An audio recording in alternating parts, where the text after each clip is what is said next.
اهم ثلاثه ديال الاخطاء اللي تقدر تكون قاتله بالنسبه للدوره ديالك. السلام عليكم الاخوان، اليوم ان شاء الله غنشارك معكم ثلاثه ديال الاخطاء يعني كتكون قاتله وكتخرج على الدوره كامله. وهاد الاخطاء في الغالب كيرتكبوها المربين في 7 الايام الاولى.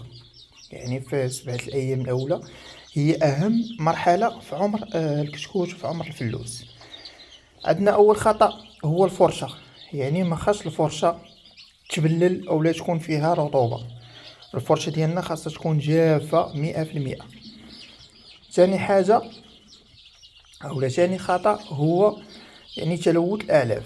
يعني بما ان الكتكوت كيكون باقي ما كياكلش مزيان كنحطوا ليه العلف في هاد الصحون الصغيرة في الارض، وكنحطوا ليه العلافات وكيكون باقي كيطلع فوق العلف وكيبزق. لهذا خاصنا نواظبوا على اننا كل فتره نحطوا واحد الكميه قليله ديال العلف، ونبقاو ندوزو كل ساعه ونص ولا 2 ساعات نعاودو نحيدو داكشي اللي توسخ ونحطو علف جديد.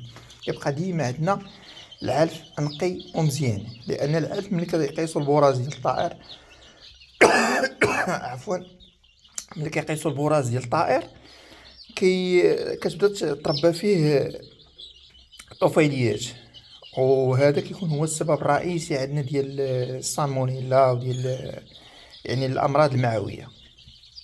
ثالث خطأ وهو مياه الشرب. مياه الشرب خاصنا نحافظوا عليها دائما تكون في درجه حراره المحضن، يعني ما تكونش قريبه للسخان بزاف ونخليو واحد المده طويله تسخن بزاف، وما تكونش بعيده من السخان بزاف او نجيبوها بارده يعني ونعمروها الفلاس يشربوا منها. هي ايضا كتكون سبب من اهم الاسباب ديال الامراض التنفسيه ديال الكتاكيت.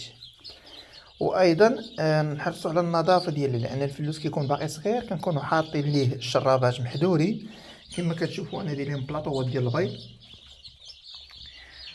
نكونوا حاطين لهم شرابات محدورين. كيبقاو ملي كيبداو يتعلموا دابا في هذا العمر هذا اللي هما عندهم 3 ايام، ملي كيبداو يتعلموا يهبشوا ويلعبوا وهذا كيبداو اول حاجه كيهبشوا النجاره كيلوحوها لينا في الشرابه.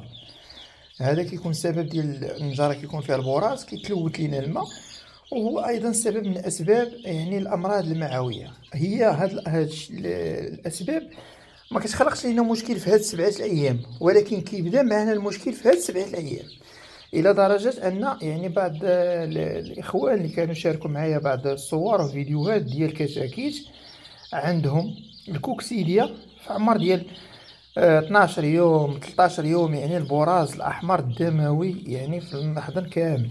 هذه يعني راها اخطاء بسيطه وسهله اننا نتجنبوها، وما كتطلبش منا واحد المجهود ولا لا، فقط المواظبه. كل 2 سويعات نطلع الفيسات ديالي نحيد ليهم الماء، نبدل ليهم العلف ونبدل ليهم الماء، ونشوف المحضن كيفاش داير صافي.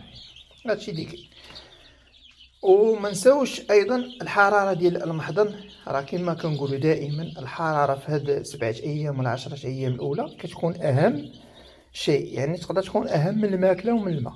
يعني الحراره ثم الحراره ثم الحراره، كل ما كانت درجه حراره المحضن مزيانه وسخونه كل ما الفلوس كيديماري معاك مزيان وكيبدا معاك الدوره ديالو مزيان.